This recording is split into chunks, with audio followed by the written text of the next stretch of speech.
Social media. It's one of the most influential things in the world today. You go to sleep to it and you wake up to it, but have you ever asked the question, how is social media impacting me, my life, and my psychology? Well, on today's episode, we had a conversation with Cal Newport to uncover these exact questions.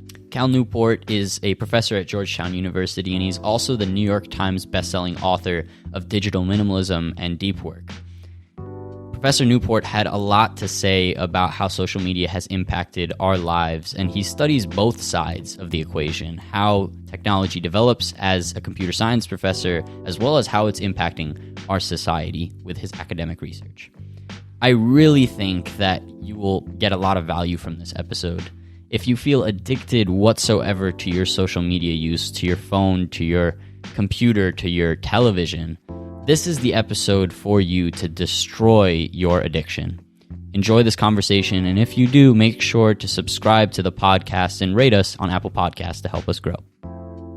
So Cal, for those that don't already know you, could you give us just a quick overview to yourself and your work? Well, I'm a computer science professor at Georgetown, where I study theory. I do algorithms, I do math on chalkboard type of work. I also write, however, books and articles about the impact of the type of technologies I study. So the intersection of technology and culture in particular is the beat that is interesting to me. So I've written 6 books. My more recent books have really been in this topic area. A lot of my writing has also been that topic area. So I study the science behind technology, and then I like to get into what's the impact of these tools on our culture. Fantastic. Yeah, your most recent book, Digital Minimalism, really struck a chord with Joey and I, and many of my friends, actually. I was recommending it to a bunch of my friends at Georgetown, and they've received a lot of value from it. So thank you very much for writing something that spoke so much to, I think, what my generation, Joey's generation, really feels, that and to kind of quote from your book, humans are not wired to constantly be wired. And I think we feel the repercussions every day of that. And you mentioned that you're a computer science professor, and that's actually the first question that I have for you. Given that you are somewhat brand you as almost an anti-social media use person, how do you go about being a computer science professor, but also having this duality as someone who is critical of the technology that you're using? Well, an interesting reality about what I would call internet boosters. So people my age or older who are geeks and who were heavily involved in the early days of the internet, right? So I'm one of these people that was on IRC servers and Gopher servers, remembered when the first text-based HTML browsers were released. And so I'm from this age of early internet boosters. So people in that world, these sort of tech geeks, almost to a person, are very skeptical of social media. And they actually have a huge, and I share this, a huge division, because they see this original vision of the internet as this distributed, democratized, decentralized network in which anyone could express themselves, you could connect to anyone. It wasn't controlled by a single entity. Social media was basically taking that promise and turning it on its head. It's a small number of companies that were trying to build their own private versions of the internet where they control everything and they can observe everything, and they try to get everyone to play in their walled garden. So it's something that often surprises people, is that the most hardcore technologists, those who have been around for a while looking at this stuff, are often the most skeptical of those small number of giant social media companies. So we really distinguish in our minds the promise of the social internet and what social media has actually wrought. When do you think that transition happened? Yeah. You're noting to like this older era of the internet where people kind of promoted creativity to now this sort of like corporate ran entity. When do you think that happened?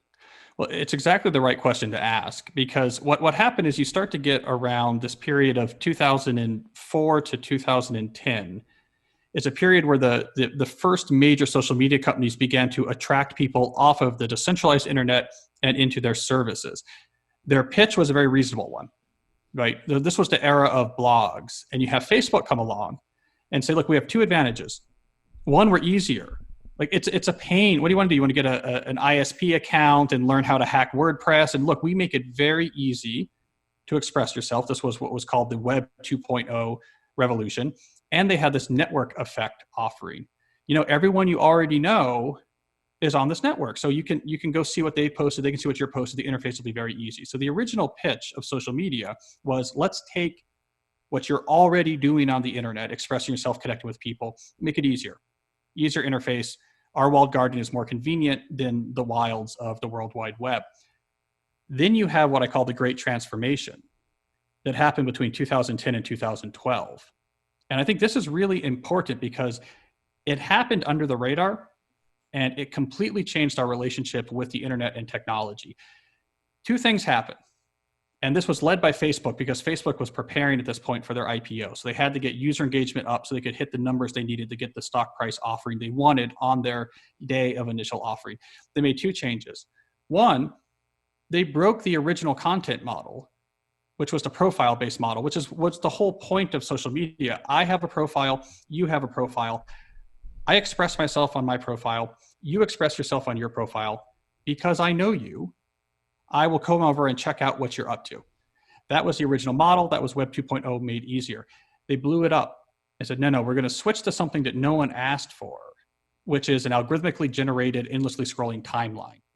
And so they blew past the original model, which was express yourself and see what the people you know are up to. And instead said, we're just going to give you a never-ending stream of content selected by statistical machine learning algorithms from all these different feeds, some from people you know, some from people you don't know, some from news sources, some from advertisers paying for it. And we're going to use statistical algorithms to try to predict what's going to keep you scrolling and consuming endlessly. The second change they made during this period was the like button, which was incredibly influential because what happened is you are now going to get, every time you logged on to social media, incoming social approval indicators. This didn't exist in original Facebook. This didn't exist in original Twitter. This didn't exist in original Instagram. So now when you post something, if you go back, you're going to get some intermittent reinforcement. Oh, people really like this one. Oh, people really didn't like this one. Oh, people are ignoring this one. And you knew that every time you hit that icon on your phone, there'd be more information like this for you to see about what other people were thinking about your content. That completely hijacked neural circuitry that had long been baked into our brains, and it made it almost irresistible to have to keep going back and check it. So these two innovations, the content becoming this sort of hyper palatable, endlessly scroll, statistically generated stream that you could just look at forever, plus intermittent social approval indicators, which just hijacked our Paleolithic brain and made it very hard not to keep going back to check, completely transformed our experience with these services.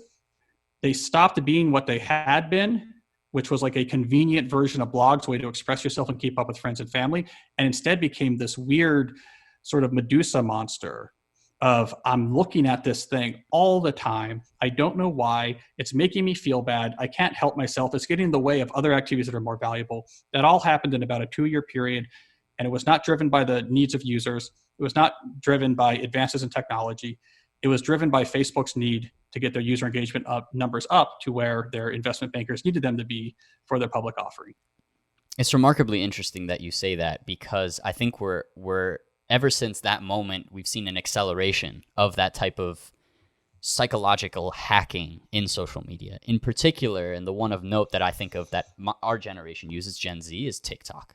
And it has gone bananas in terms of circumventing the whole model you discussed in the beginning, what it was originally intended for, at least social media, that is. You are literally seeing people that you have no idea who they are on that app, generated by, just like you were saying, algorithms and all of that, which I find incredibly fascinating. And people are just entertained, and many of my friends will talk about how they scroll for hours and hours and hours. And, one thing that you noted in the beginning is almost this generational difference. And in terms of a proper result or a resolution to this trouble that we're facing, which you've very detailed in your book, Digital Minimalism, I'm wondering how you think digital minimalism would differ based on generations, especially, what I've noticed with my parents is my dad doesn't even use social media, but even he is, in some respects, tapped into the culture through there. So I'm wondering if you could speak to that. So one thing I did when I was working on that book is I ran this experiment where I had about 1,600 people volunteer to go through this process I call the digital declutter, where they took a month. And during that month, they stopped using what I called optional personal technology. So social media, online news, video games, etc. They stopped using it for a month. The idea was to get back in touch with what you really matters to you and what you enjoy. And then when the month is over, you rebuild your digital life from scratch, but to service the things you care about. That's the idea. There was a huge generational split in terms of people's success with this process. So people who were roughly my age or older, I'm about to turn 38. So I'm someone who grew up without any of this. I arrived at college without a laptop and without a cell phone, and left college with a laptop and a cell phone. So this transition started happening when I was roughly college age. People my age or older experienced this declutter as a return to things they used to enjoy. Oh yeah, I forgot how much I used to enjoy reading or spending time with friends or joining community groups. Your generation found it to be much more sort of existentially terrifying because there's no sense memory of like, well, this is a type of thing I used to do when I didn't have hyperpalatable digital information sitting there one swipe away, because you have had it for all of your adult life. And so for people of your age, it was a lot more difficult. In fact, that first couple of days of I can't look at my screen was really unsettling for a lot of people within your demographic, because it wasn't a return to a sense memory they had forgotten. It was brand new territory. What do you think people are so afraid of when they log off? Joey and I have toyed around with week-long, month-long digital detoxes, and you spend a lot of time with yourself. What is the internal aspect that people struggle with? Well, part of it is just boredom. I think we underestimate in a previous era how much energy you actually do have to invest to build a structure of useful and diversionary activity in your life. We used to put a lot of time into this, sort of hobbies and routines and connections with neighbors and community groups. And so if you start from scratch, you don't have any of that in place. And so there's just a boredom problem. What do I do? The other problem is, I think Gen Z in particular has a solitude deprivation issue, which is no comfort with just being alone with your own thoughts. Now, this used to be something that was unavoidable just because you would be in line somewhere, you would be stuck in traffic, you'd be in the classroom waiting for the professor to come in. You just had a lot of downtime, and there was really nothing for you to do but be alone with your own thoughts. The smartphone revolution plus the social media diversionary revolution made it possible for the first time in history to banish every one of those moments. And if you're not in practice with spending time with your own thoughts, that can actually be scary. And so that's another thing that was reported back. I argue in the book it's crucial. Actually, time with your own thoughts is how you structure your experience. It's how you actually develop your identity. It's how you make sense of the world around you. It's how you build the scaffolding on which you actually grow yourself as a human and grow your understanding of the world. It's just absolutely functional. We've known this since Aristotle. It's absolutely essential to a thriving, actualized human life. So it is very useful. But if you're not used to it, it's scary at first. You might not like what you hear up there. You might have to confront the thing that you can escape from by looking at the screen. Or you might have to just face the difficulty. Maybe I'm not happy where I am. I know I could be doing something more. I would prefer not to have to face that reality. And when you do have to face reality, that could be uncomfortable as well. So the internal world is a scary world, but it's also the site at which basically all important human development begins. To add on to that, you commonly make reference to this sort of value-based approach to social media or internet usage. Though, at least for me personally, I find it difficult to discern what is of value versus what is not of value. And I'm sure a bunch of readers have felt the same way. In your eyes, how does the common person figure out what actually provides meaning to them? It's a good question, because it's not something that's just waiting to be discovered in the sense of, oh, if I just give this 5 minutes thought, it'll be clear to me that these are the things I value. It's actually a complex process. In the great myths, it was often presented mythologically as a journey to try to discover these values. In the myths, this would actually be captured by the actual discovery of a treasure, for example. But what was being captured was this underlying archetypical truth that there is difficulty and effort involved in figuring out what's at the core of your life and what you really care about. The two activities more pragmatically that seem important is reflection and experimentation. And those are the two things I push, that if you're going to do this 30-day declutter, the two activities I push for those 30 days is reflection. So again, like we were just talking about, you and your thoughts, trying to make sense of what's going on in your life, things that have happened to you, trying to build some structure for your life, and experimentation. Well, let me try this. Let me join this. Let me read this. Let me pursue this. And actually through action, there's a lot of discovery that happens. So that's what I recommend is experimentation, reflection, and the realization that it's a journey, and your goal is to refine your understanding of what's important to you over time, not to have a sort of one size fits all or one time only type activity, which is clear what they all are. I think one of the remarkable parts of the time that we're living in right now, where we still somewhat live in quarantine, although some places are still opening up, is so many people were so tapped in for so long. And now they're kind of coming out of their house, and there's almost this deep-seated feeling of, why did I spend all of my time on social media? So I think your message is more important now than ever. Is there any recommendation you would have for the kid out there who is still in quarantine, still stuck in their house, to occupy themselves in this time? One thing I would say is be very wary. I would say be very wary right now of extensive social media interaction as a primary diversion. Now, I want to be clear. I want to really separate. When I say social media, I mean particularly the major social media services. This is different than the social internet. I think using the social internet, like the ability to FaceTime or Skype with friends or family members, the ability to text or chat with, your cousin or your brother, the technologies of the internet that allow you to connect with other people have never been more important than when we were stuck in our house for quarantine.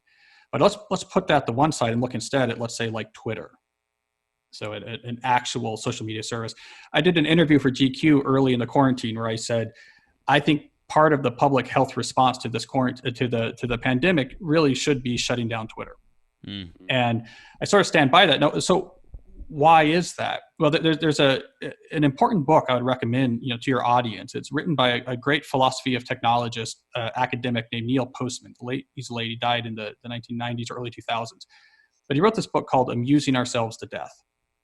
And ostensibly it was about television and its impact, but it was actually a much deeper argument building from the work of his mentor, Marshall McLuhan. He argued that the dominant form of media in a culture can actually change the way the way you understand the world, the way your brain operates. Your world can be changed by the dominant form of media. He argues, for example, the reason in part that the scientific revolution followed Gutenberg was not just because the printed book allowed information to spread easier, but actually interacting with long-form text changed the way that our brains work, the way that we thought. It made us able to do long-form thinking, systematic long-form thinking. And until we could do that, we couldn't invent science, right? My argument is that social media today is having a really negative warping effect on the way that our brains actually function, especially when you're sort of quarantined and all you're doing is looking at social media. And I think very relevant, for example, to the topic of your podcast, I think the one thing I've seen Twitter do in particular, which is really dangerous, I think, for psychology, is that there's few sensations that's more fulfilling in the moment than being confronted with an enemy that is just unambiguously bad. Mm-hmm. You're facing the Bull Connor, the Pol Pot, it's like, this is just a obviously bad person. And to be able to sort of push back on someone who is obviously bad, to dunk on someone who's obviously bad, few things kind of in the moment are kind of more addictive or feel better. The hard thing is there's only so many examples in the world historically of people who actually fulfill that. But what Twitter has figured out is that, well, the way it kind of shapes our brain is like, okay, here's the rhetorical strategy of Twitter is just take whoever you disagree with and transform them into whatever just the absolute worst possible, unambiguously wrong form of them they can be, and then dunk on that straw man. And it's It's addictively compulsive, because now there's Bull Connors everywhere. There's Pol Pots everywhere. And you're constantly able to dunk on these hard people. Now, of course, this pushes back against millennia of development of the art of rhetoric and understanding the world, an argument which was all about the subtleties of trying to tease out truth from the world. This is what Socrates was about. This is what Plato was about. This is what Aristotle was all about. This is what the dialectical method was all about, the subtlety of trying to understand the world.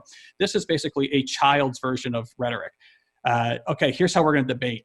I'm going to replace you with a 100% clearly wrong, terrible version of yourself, and then just dunk on that straw man. There's like a child's version of debate.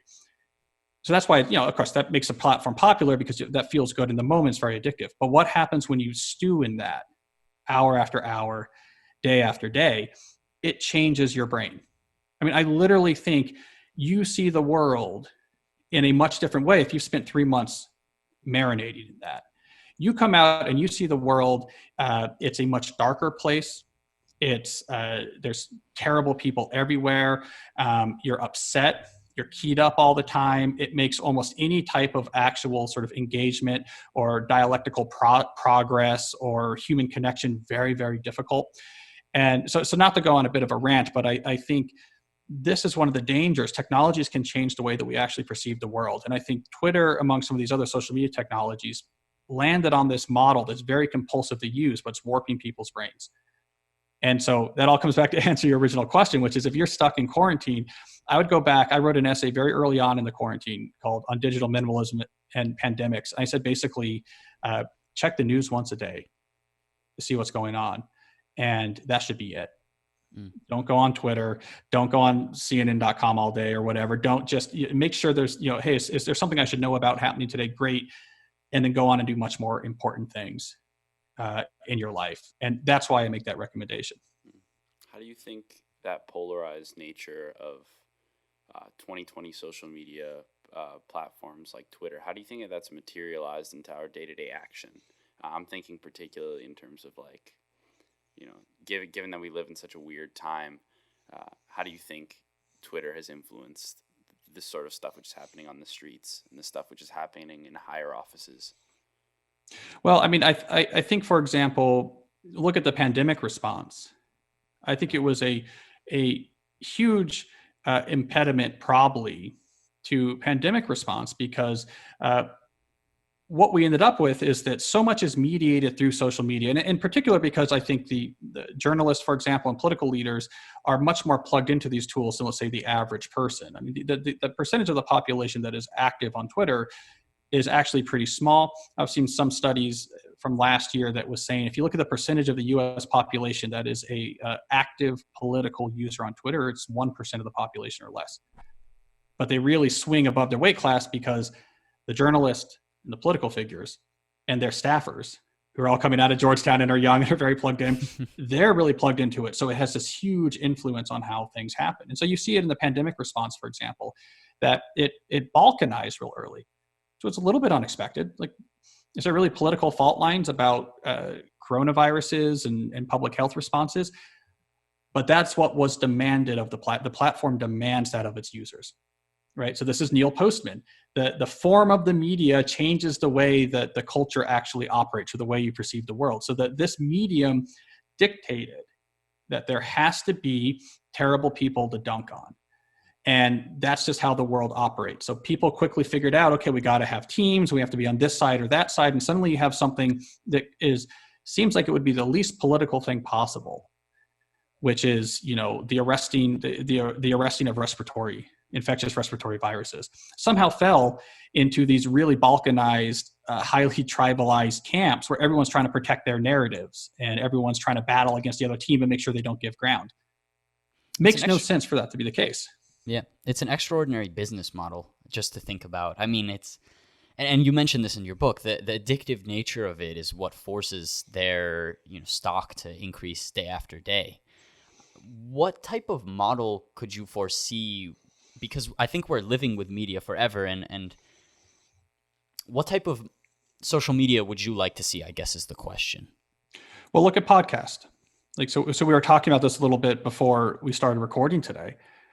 Podcasts are not centralized. You get these problems once you take a media and you centralize it and then you have the fiduciary responsibility to shareholders to make as much money as possible from that media, it's going to use everything available to suck as much value out of its users. And that's why Twitter goes from what it originally was, which was I can kind of express myself with small observations about what I'm doing during the day. It was like micro blogging. It was it was sort of innovative and sort of an interesting way to kind of keep up with what people are doing and see interesting observations. And it turned into this political grinding machine that just makes everyone miserable and outraged.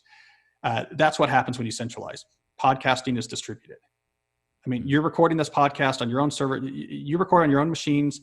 You have some hosting company that's hosting it for you. If you didn't like them, you could switch to one of 15 others. You own it. People come and get it from whatever platform they want to get it from, whatever podcast viewer they want to do it. Maybe they're just going directly to your RSS feed and just downloading it directly off of your hosting services. No one controls podcasting. Mm-hmm. And look at how that's taking off. And look at the difference. Like, there's not an engine in podcasting that's trying to exploit as much engagement minutes as possible from everyone's brains. And so what do we get? We get long form. We get like your show, interesting discussions with interesting different people. It looks nothing like you would see on Twitter. You get science podcast and cooking podcast and podcasts on entomology and topics you would never think are interesting that have like loyal followings. You're finding massive engagement. People will listen for hours on information that really is interesting or expands their brains. And so I think that's an example of what happens when you have an internet-based medium that is actually decentralized. That was the original model. Really interesting, creative, empowering things happen when you have creativity plus the flexibility of decentralized networks. And so I think podcasting is a great model. It's a great model of what the social internet can offer and how unusual where we are now. This idea that we've tried to centralize it into three companies, that's not the standard that we need a big argument to say why we don't need that. They need a big argument for why that should exist because it's so contrary to the entire vision of this medium. This seems to be almost a cautionary tale to the Joe Rogans of the world that are now signing deals with the likes of Spotify or whoever else moves into the space to have exclusive media on a particular platform. Does the recent news of Joe Rogan with the $100 million deal, does that frighten you in any capacity? Does it subvert what you think is so beautiful about podcasting? Yeah, and it's probably more than 100 million, by the way. That's what I'm hearing from people who know him. It does. So there's an interesting book. Tim Wu at Columbia Law School wrote this book, and I'm struggling to remember the name. I don't want to say the wrong name, but he wrote a really interesting book about 10 or 15 years ago. And you'll find it if you look at his list of books, it'll be obvious. But he made the case that that's inevitable, that anytime you have a telecommunications innovation, that it's going to inevitably end up centralized in centralized control. And so his thesis would be, what you're seeing with Rogan is the start probably. It's not just Rogan, it's what Spotify got Gimlet, Spotify got Bill Simmons. So they're consolidating. That might be inevitable. And it's a little sad. I mean, so we'll see. I mean, I think what they're trying to offer, hopefully in the end, like a Netflix type model where they have a really nice interface and there's a lot of exclusive content there that's really good. And then eventually you say, well, why don't I just stay within this app universe? I don't want to deal with these other types of apps. So coin flip chance that will end up consolidating again, which will cause problems. But I do like the state that podcasts are in right now. Yeah. I mean, it also brings up to mind that this business model, I don't think has succeeded very well in the past. If you look to something like Luminary, which has total exclusive content behind a paywall, people are remarkably displeased with it. I believe it has something like a 2.8, star rating on Apple's iTunes, for their sorry, not iTunes, but for their App Store. So it seems like people get very frustrated by it, which I guess is an encouraging thing. The fear that I have is Spotify is really good. I mean, their algorithms are fantastic. And they have and I've noticed this with my own habits. We switched over from using Apple Podcasts for what I usually listen to for all my podcasts and now using Spotify because it directly, gives me the things that I'm looking to listen for. It generates playlists just like it generates music. So, I mean, do you think the algorithmic nature of these platforms needs to be removed? Or is it just or should it really be centralized on the individual to take the stance of, hey, I recognize that this is trying to, in some sense, coerce me into listening more, watching more? I think probably the latter. I think the user is going to have to evolve their understanding of what's possible when a company has this much information on me. I mean, we went through a similar education process in, let's say, the 1960s to the 1980s, where we got a lot more savvy about advertising techniques on television. Because advertisements got smarter. They figured out how to do psychological engagement. So kind of reach out and touch someone in the AT&T ad, and you would cry, and you just felt like you wanted to be with AT&T. And then we kind of got savvy to that and realized, okay, these ads are kind of manipulative. You need to be a little bit careful. We probably need to go through that with algorithmically generated content based off of harvested data. And I think we have a long way to go before we actually get to that point of savviness. I have not seen a feasible proposal for how you can legislate that out of existence. There has been some attempts. I know Senator Josh Hawley, I believe, has been trying to propose some legislation that would actually get at some of the addictive natures and algorithmic natures of media, but I think it's too slippery. I don't know how you legislate that. I mean, what is an algorithm? What does it mean to be optimized? I don't know if that's going to work, which is why I've been pretty relentlessly user-focused, which actually puts me at odds with a lot of other people into space. I mean, I would say this was one of the big fights I got in from, let's say, the national media core when I was promoting digital minimalism. So this was, pushback from the New York Times Book Review, pushback from the New Yorker, both of which are places I write. So I don't want to actually push back these publications. This was just it's legitimate critique, but there is this real pushback of why aren't you dealing with more systemic solutions about what we can do to the companies and what we can legislate. Because I think that's often the orientation of policymakers and the journalists who cover them is what's the big swing Georgetown style clever piece of legislation that we can launch. And I come at it from another way because I don't see a lot of that's going to make a big difference, but I do see social movement can make massive difference in terms of people's engagement with this. So I often come at it from what can the user do to reform their relationship with these tools, because I'm yet to see a lot of really compelling options. As much as some might want those to exist, there's not necessarily a ton of compelling options where we can solve this by just forcing the companies to be what we want them to be. That usually doesn't work out well. It's not how we dealt with tobacco. We didn't try to legislate cigarettes to no longer be addictive. We instead educated the public that, hey, you probably shouldn't be smoking cigarettes and kids aren't allowed to have them and you can't advertise them on TV. And beyond that, caveat emptor. And that probably was the better strategy. I think one of the interesting notes there is you kind of have to hit them where it hurts. And that decentralized approach, just like you were mentioning with podcasting, I think is also true with polarization. To go on a bit of a tangent, I don't think that we can resolve the issues that we are facing, which, by the way, I think is very intertwined with social media and the algorithmic nature of it, that forces people on the opposing side, very polarizing in nature, further and further away from each other.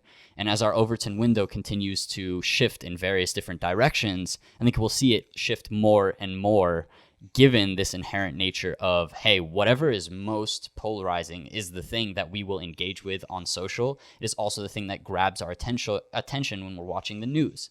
And so far as people are getting that information from there, I don't think someone's going to magically create a solution in a systemic way. And authors like Ezra Klein, who recently published a book, Why We're Polarized, kind of speaks to that. He's like, there's common sense things that we can do, getting rid of the filibuster, changing how the Supreme Court functions, things that, of course, are still up for debate.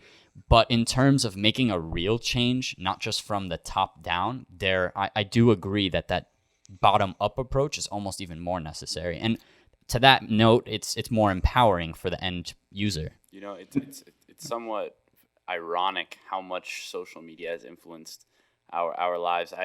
I remember listening to a podcast by Jay Shetty, and he said, when you go on your phone, you're allowing thousands of people to enter your room in the morning. By the first second that you wake up. I'm curious, on your end, do you think that there's an age where that sort of presence of social influence shouldn't be in your life? Should there be age restrictions to those sorts of accessibilities?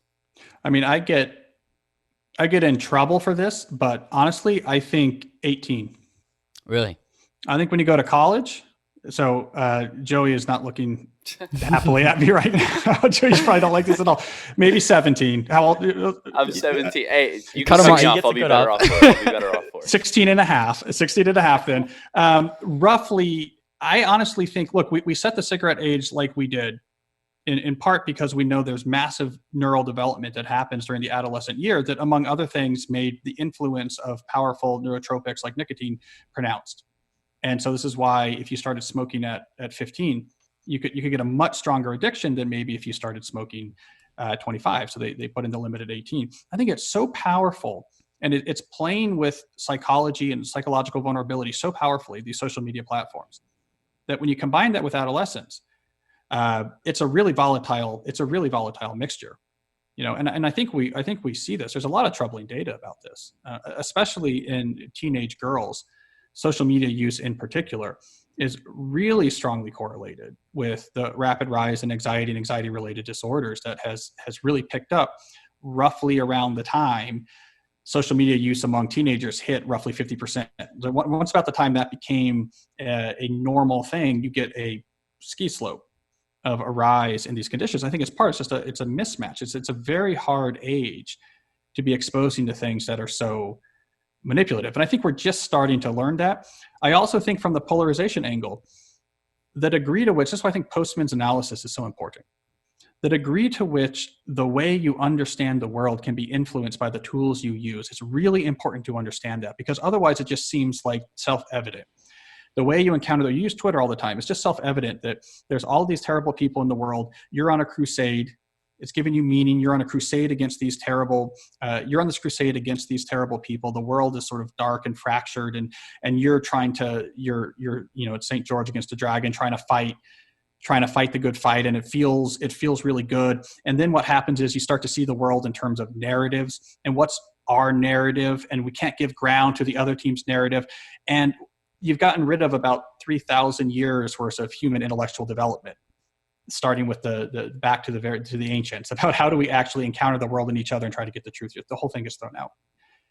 The degree to which that's influenced by these tools is important to understand, because then suddenly you realize, the way I see this world and this instinct I have that I have to dunk on terrible people and that I have to protect my narrative and I can't give ground to these people, and that sense of urgency, when you realize that a lot of it is constructed and unintentionally constructed, it's just a side effect of interactions with tools, it suddenly becomes easier to say, well, maybe there's another way to go about life. Maybe there's another way to think about the world. Maybe there's another way to engage with people in the world of ideas. And when people step out of that social media world and begin approaching the world, let's say with actual community involvement, like dealing with real people in their own town on issues where they actually have an influence, as opposed to being on a Twitter chain where it was started by a famous person, but you're not really talking to famous people. You're just yelling at other people, yelling at the famous people. And it's this sort of simulacrum of political engagement, but really it's just, you're in the Twitter salt mines, putting in your shift so that Jack Dorsey can make another $100 million that year. When you actually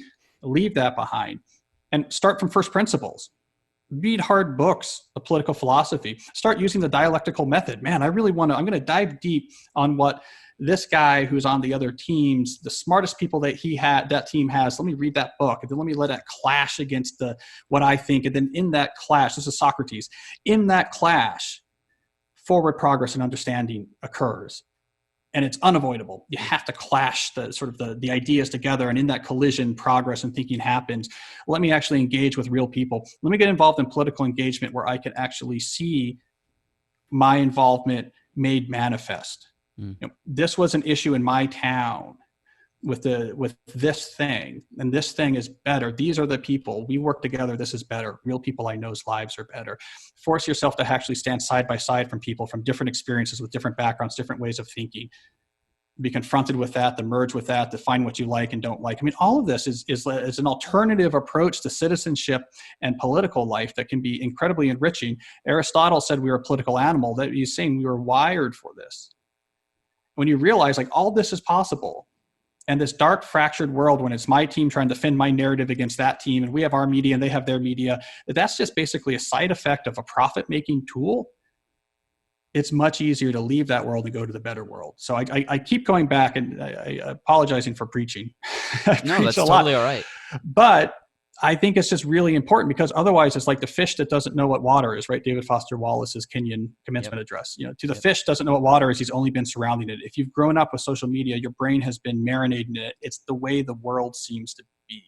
And it's like, well, let's just burn it down because the Nazis are at the door, And you don't realize the degree to which that is actually affected by this little glowing piece of glass that you've been trained to carry around and look at all the time, because there's these investors out in California who really wanted 100x return, because you know what? They only have 3 houses in Napa and they need a 4th. You start connecting those dots, it opens up a lot more possibilities for a more flourishing life. In that vein of thought, another philosopher comes to mind, Levinas, and his construction or his identification of identity and how it's developed is it's constructed against the other. And I think we're seeing a hyper-emphasized nature to that identity construction now. It seems like everything is political. Just like you were mentioning, how can a pandemic that has no political affiliation whatsoever be distorted for the purposes of political gain? How can people, and we're noticing this now, and I'd love to dive a little bit into that, given the activism we're seeing. I think that there might be a case to make that social media is spurring a lot of activism, especially regarding the Black Lives Matter movement. How do you go about balancing the dissemination of information, which I think undoubtedly has been increased as a result of these media, with the need to still be a minimalist in some sense and not get overwhelmed by all the information you're placing back into your brain? Yeah. Well, so I think there's 2 value propositions that social media platforms like Instagram, like Twitter have, that are good value propositions. They born out to be net positive in people's lives. And that's the informational and the inspirational. So as you're saying, let's say there's a protest march about something you care about being organized in your town. Twitter can be a very efficient method for finding out it's at 5 o'clock.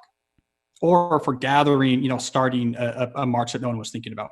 We also should not underestimate the power of inspirational social media. I used to put this down, but I've learned in sort of my travels and dealing with people that there's something very powerful. If there's a particular change you're trying to make in your life, if you can be exposed to other people who have made the change and have been successful at it and are an exemplar of what you're trying to do, that's actually incredibly important. I mean, if you're trying to get in shape, it turns out the things I used to mock on Instagram of like, why are all these guys shirtless on Instagram? Like, what is this?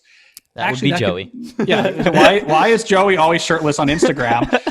It turns out Joey is actually helping a lot of us, have there's actually something that's a good hijacking of the brain. It's like, okay, I see this. There's this Navy SEAL, Jocko Willink, who's, so his only Twitter feed, from what I understand, is just pictures of his watch every morning at 4:30. He takes a picture of his watch at 4:30. That's incredible. That's when he gets up to exercise. So I think the informational and the inspirational are actual value propositions that these platforms brought that are useful.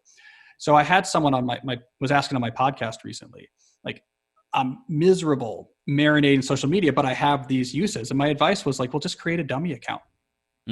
Create a new account where you never say anything, not associated with you. You can use that account to follow inspirational things, and you can use it to find information about things.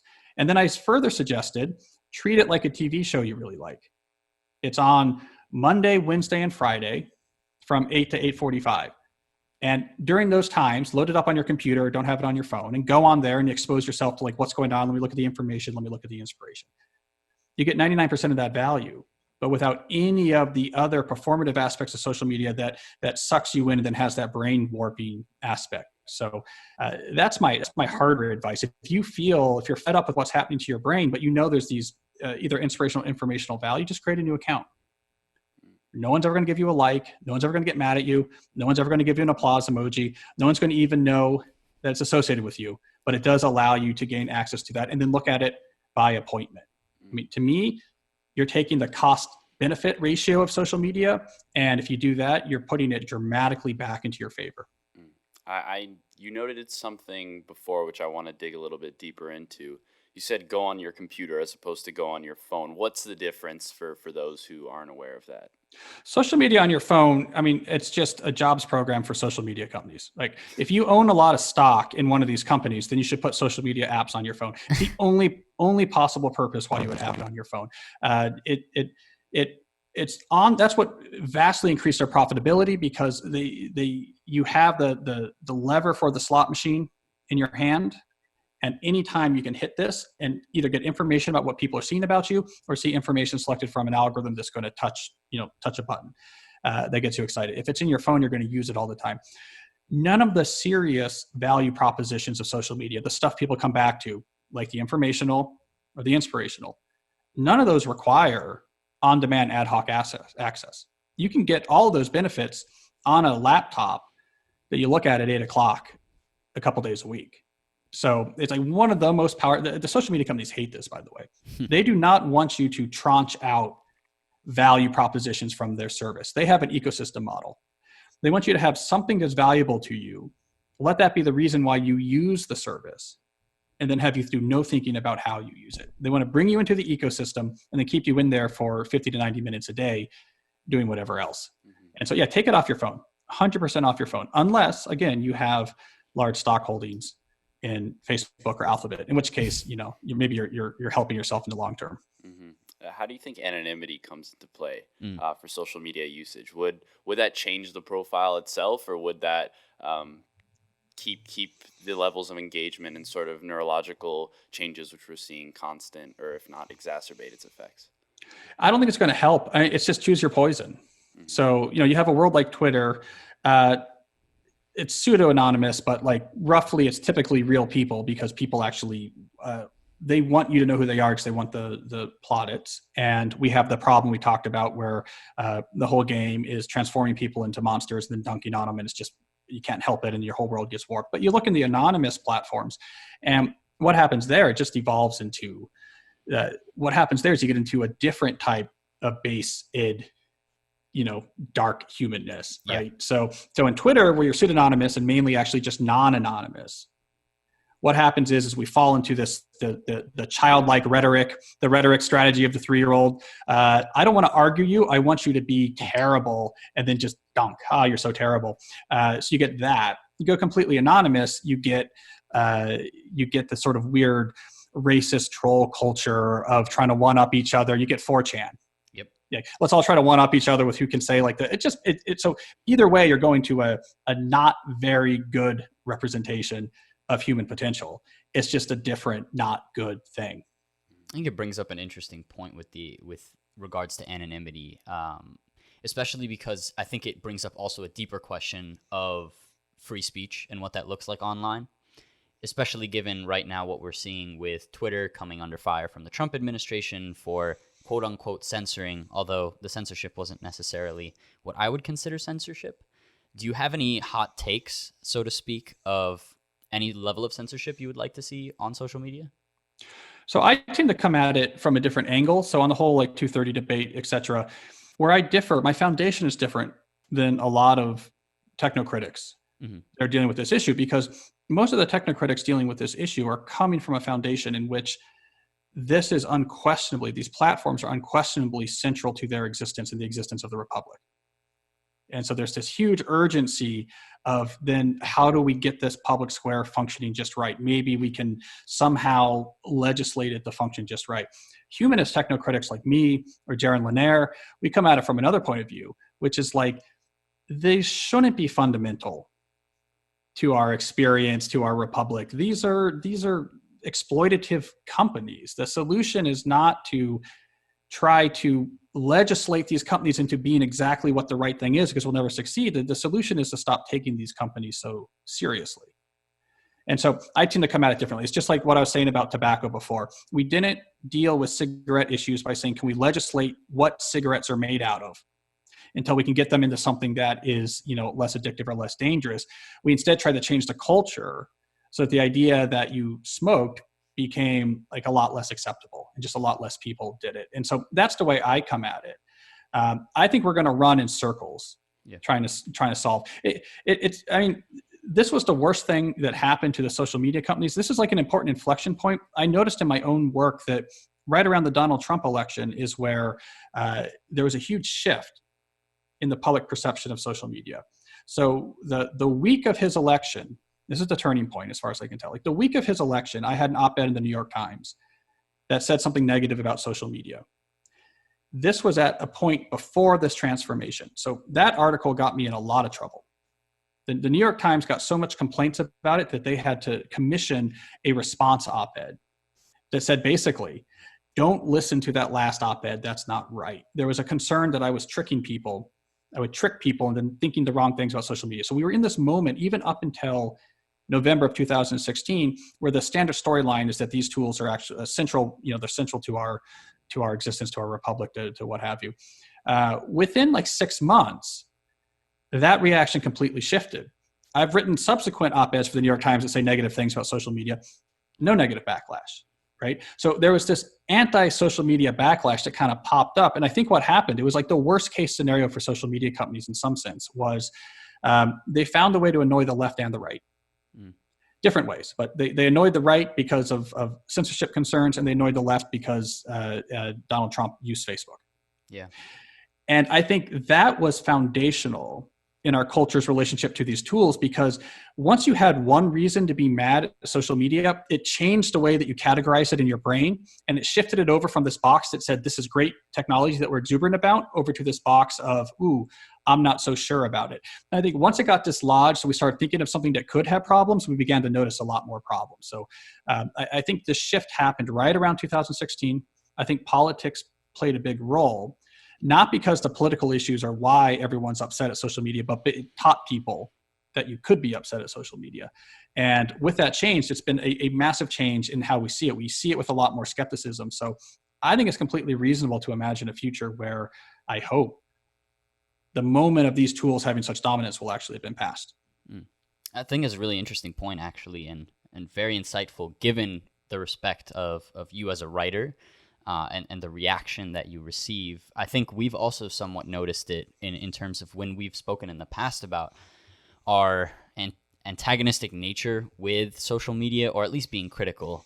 One aspect that I want to dive a little bit deeper is the foundational nature to what you discuss in being humanistic, especially as it relates to the independence of culture from other systems, potentially. I think at least I assume that we would agree that culture is influenced by systems, as well as culture can influence those systems. So it's almost a dual nature to it. But what happens when, and I think we've noticed this already, corporate interests play a massive arm in it, especially from the legislation side? So what do you have, like what's an example you have in mind? So when you're thinking about like a legislative nudge to our cultural systems, like what's a good canonical example? I think a great example is actually what you brought up before with cigarettes. I think that there was a massive corporate push from those companies for nicotine and the likes to not only fund research that distorted our assumptions as to what it actually does, but on top of that, lobby our politicians to ensure that they would not legislate in any capacity to restrict them. And I think a similar thing is also occurring now with social media companies and how they fund lobbyists, as well as a variety of other corporate interests. Well, so here's a hot take on that I don't know if this is true. So I'm going to present this as a hypothesis, but Sure. Of the type of influence that might be going on right now. I'm 50% convinced that Facebook actually amplified or embraced at first the Cambridge Analytica scandal. Interesting. Because if we go back and look at the context, what was happening right before the Cambridge Analytica scandal, what was happening is they were starting to get whistleblowers who were coming out. So Sean Parker, Tristan Harris, and a few others, really high-level people coming out and saying the type of things I talk about. These are engineered to be addictive. These services are exploiting you. They're exploiting your humanity. This is a terrible storyline for the social media companies, because there's no fix to that doesn't threaten their very existence. Their very existence requires their services to be exploitatively addictive. And so this was a real challenge. Tristan Harris going on 60 Minutes, talking to Anderson Cooper, holding up a smartphone and saying, this thing is a slot machine in your pocket. It's terrifying if you're Mark Zuckerberg. because there's nothing you can do about it. You can't say, okay, look, we're going to make our services less appealing. We're going to make them less addictive. We're going to get you to use them less. That's direct revenue loss. And I think they maybe saw an opportunity in Cambridge Analytica because, hey, privacy concerns, we can do something about that. We can say, yeah, no, it's politics, right? Like, look, yeah, we were exploited, but you know what? We're going to, and remember how they portrayed Cambridge Analytica at first was they used this language that made it seem like there was a great hack, right? They made it seem like somehow they were hacked by this company or something. They weren't hacked, actually. This company was using Facebook in the way their terms of service actually allowed. The actual only illegal thing that maybe happened is that they were using that when Facebook updated their terms of service, Cambridge Analytica was a little slow to change it, but they were actually the way they were exploiting people's data was part of Facebook's data their model. But I think Facebook saw that as something they could make it a thing about and a mea culpa and solve without hurting their bottom line too much. They can't make Facebook less addictive, because then you lose a lot of money. But you can do, privacy controls or this or that and put that in place and end-to-end encryption or whatever. You can kind of solve those privacy problems without hurting your underlying business model. So I think that's an example where they jumped on it. And suddenly this company, which, hey, what they were doing, there was lots of companies doing this with Facebook data. It's what Facebook basically wanted you to do. It's how they made their money. They made it seem like these were Bond villains who were in a hollowed out volcano that used their, super secret laser moles to dig into the Facebook vault and steal all this data, and that Donald Trump was there, like Dr. Evil with a cat, sending out these moles or something like that, right? Because I think they saw that was a preferable storyline. That's something we can solve.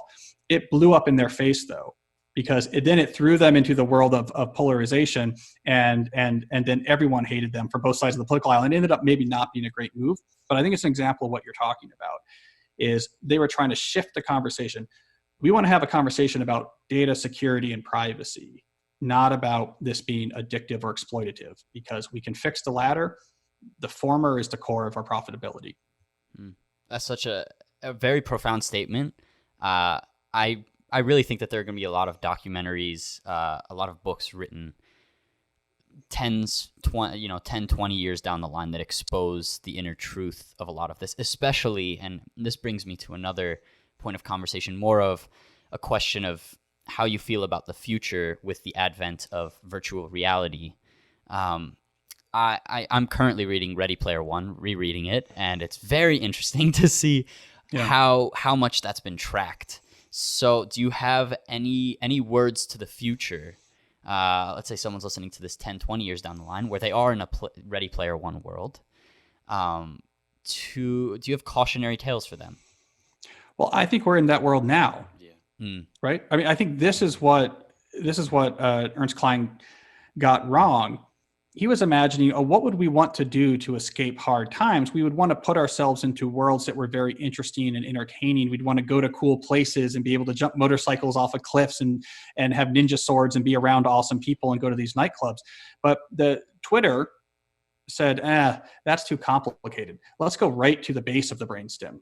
What do people really want? They want the chemical that makes you feel engaged or good in the moment. You can get that by having a ninja sword and jumping over the motorcycle thing and going on a quest in a virtual world. But you can also get it by looking at this thing and be like, there's this terrible person and boom, I dunked on them and oh no, they're coming back at me. And they just got to the brainstem.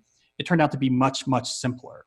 You didn't need tactile gloves and high resolution laser VR cameras shining images straight to your retina.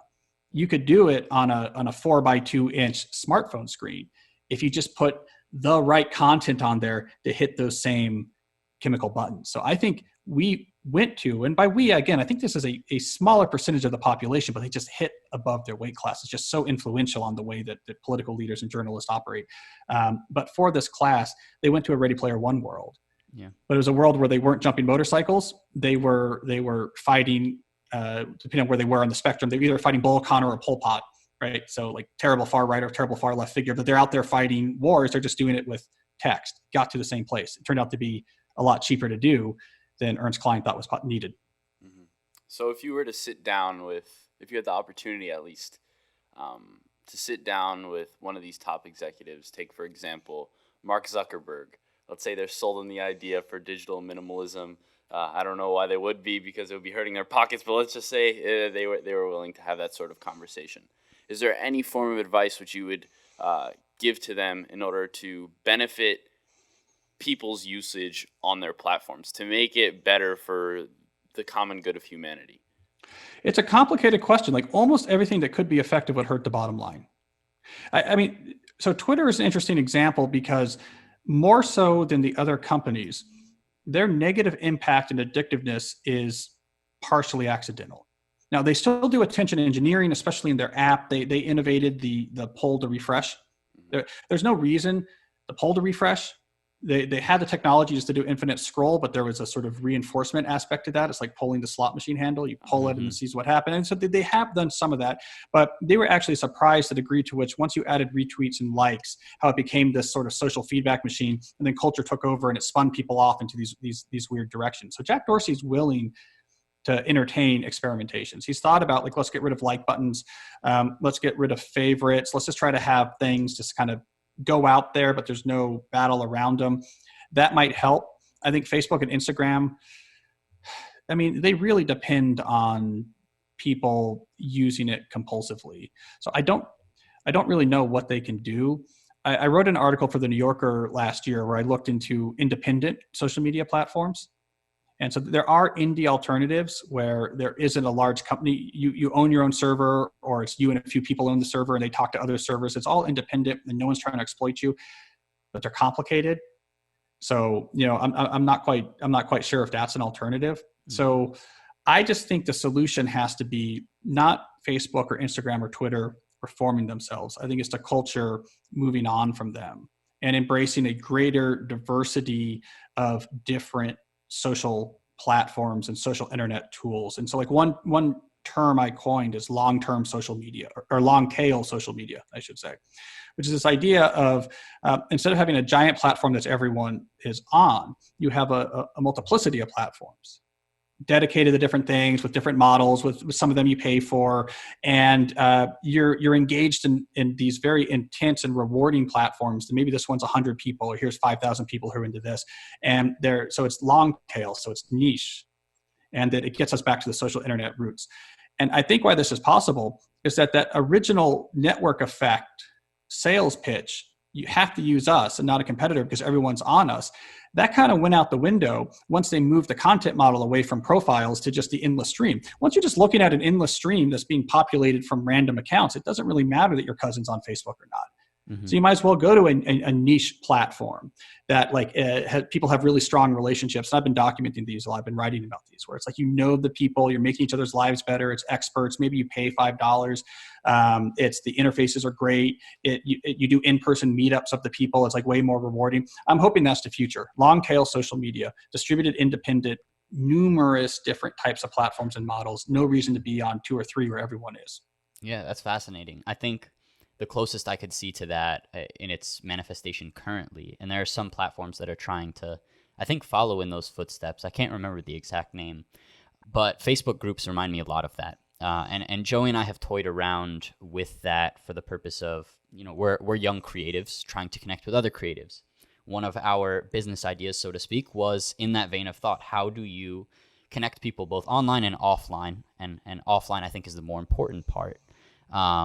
In that way, without, facing the same problem of it's just engaging you because we want you here forever, instead of a value-based approach. Well, there's definitely been a shift in the long tail social media networks where they've moved away from Facebook groups to setting up their own Slack servers. That's something I see a lot. So it's we have our own Slack server that has these sub channels and we own it.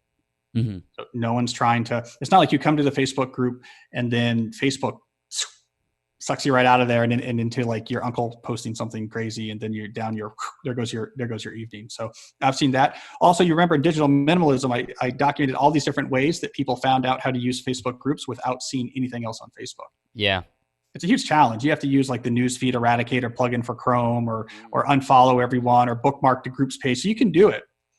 You can, I call this the attention resistance in the book. There's a way to go into Facebook and get to a Facebook group and see what the people in the group are posting and not see anything else. But it takes a lot of effort. Definitely.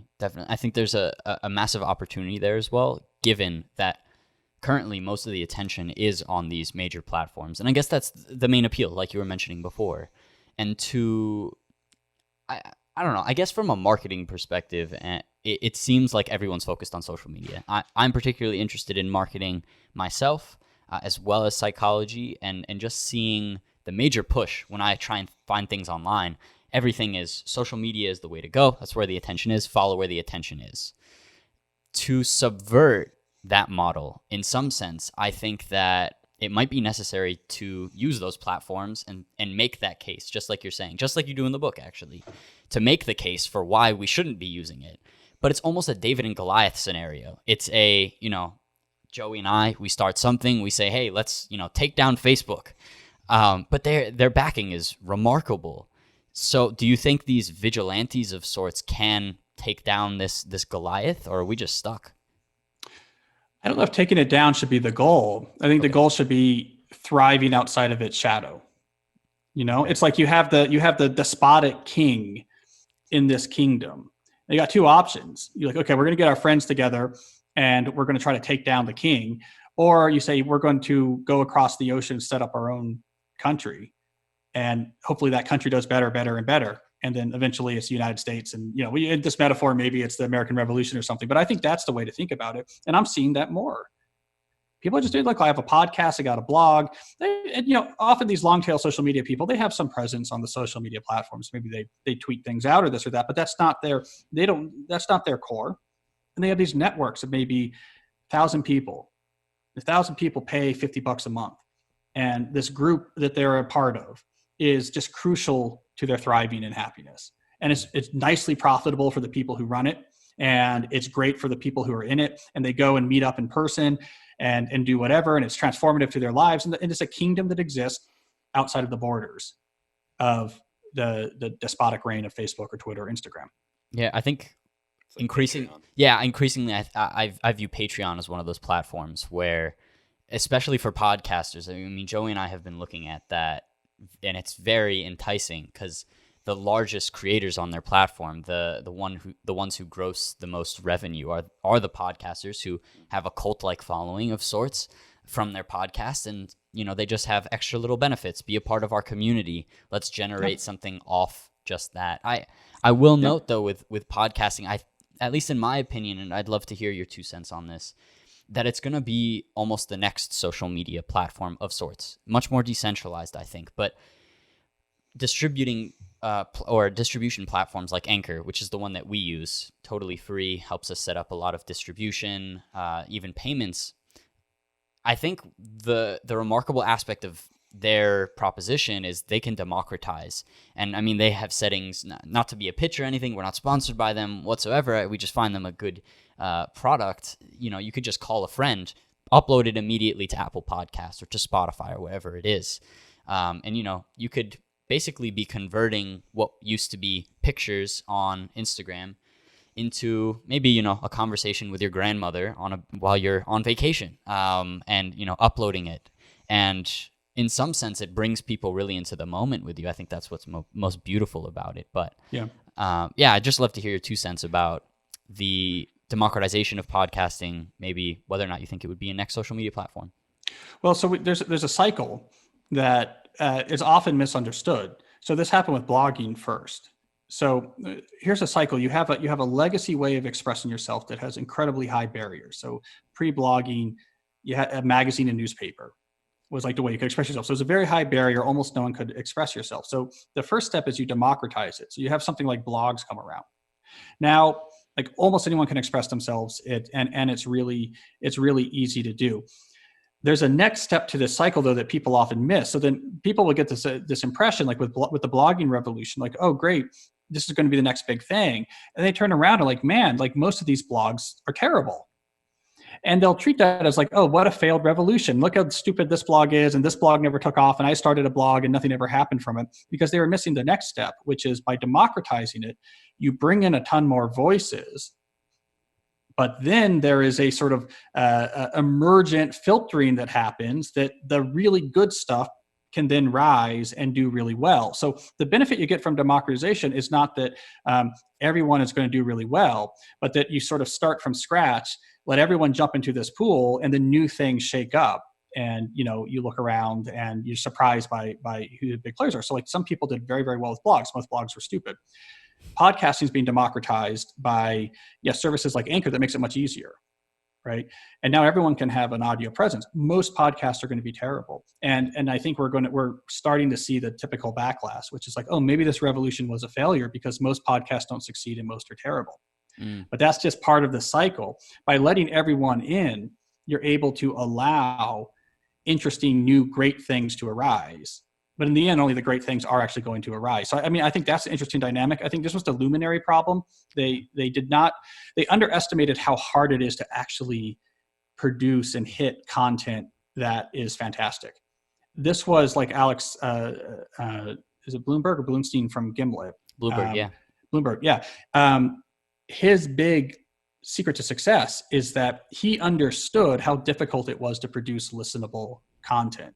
And so that's why Gimlet was so successful, is that they were obsessive. It's like HBO, basically. HBO got obsessive about, we have to have shows that are appointment viewing. They're really hard to do. You got to have real experts, real talent. You got to spend real money or something like that. So I think that's where we are in podcasting. So we're about to start hearing the backlash. Oh, what a stupid revolution. Because everyone and their sister has a podcast and none of them made money. They said the same thing about blogging. But you know what? Independent blogs ended up becoming an incredibly influential force. It's just that it's only going to be the top 0.1% that end up in the end having an impact. But you have to go through the democratization to build up something new. And then in terms of it being the new social media platform, and the one thing that gives me hope is part of what Spotify wants to do, for example, is we own all the podcasts. We know everything about everyone who's using the podcast. So what can they do with that? Well, they can recommend you podcasts to listen to, so keep you in their ecosystem, and they can target you with ads much more accurately, and they can see if you listen to them. They get really good metrics on the ads. Get really good metrics on the ads, you could really charge a lot more. Some of that's not great, but it doesn't lead you to the same place that something like Twitter does, because it's an asymmetric channel. So still, for the most part, it's me consuming content that I find interesting. And when you take out that weird dynamic where I'm pseudo-anonymously sort of in these battles and going back and forth, and that sort of palpitations as like, what's someone going to say to what I just said, and all that sort of warping materials, I'm hoping the effect can't be as strong. There's something about the interactive nature of social media that allowed it to get a much stronger hold on people's brain stems than I think a really good podcast network will never do. I mean, the biggest fear is it's just like Netflix. Oh, I'm listening to it too much because it's too good at like auto starting and recommending podcasts I want to hear. Not a terrible fate, not a terrible fate. So I feel a little bit more optimistic about where that's going to end up. Yeah. So much like you, I have optimism for the future, especially since I think social media is definitely impacting our generation more than the older generations. And until our generation comes to term to the fact that this stuff isn't as great as it's marketed to be, we'll see some pretty radical change. But with that being said, Cal, we want to roll out the red carpet for you. We really appreciated you hopping the podcast, and we really want our listeners to engage in your content as well and just see what's happening in your life. So whatever you want to tell to the audience in terms of what's going on for you and where they can find you, that would be great. Well, I mean, it's probably no surprise to hear after this conversation that I've never had a social media account. So you're not going to be able to engage with me on Twitter, Facebook, or Instagram. My website's calnewport.com. So I love independent social internet things. So I've been blogging on there since 2007. As you mentioned, I have a new podcast, Deep Questions with Cal Newport, that's available now on the major platforms. And you can find out about that, my books, my articles, from my own website, on a server I own. It's very old fashioned. Yeah. No one makes money off of it. It's an odd idea. There's literally a building in Michigan where my server is on a rack, and it's, it's an old fashioned model, but I'm an old fashioned type of guy. So, you're not going to find me on social media, but you can certainly find me online, and calnewport.com will get you there. Fantastic. Thank you, everyone, for listening. Thank you, Professor Newport, for your time. This was a beautiful conversation and one we were really excited to have. As always, you can find all of the links to Cal's website as well as his new podcast and our podcast and where to find us in the description and show notes of this episode. Thank you, everyone, for listening. We will see you when we see you. Till then, peace. Professor Newport, that was fantastic.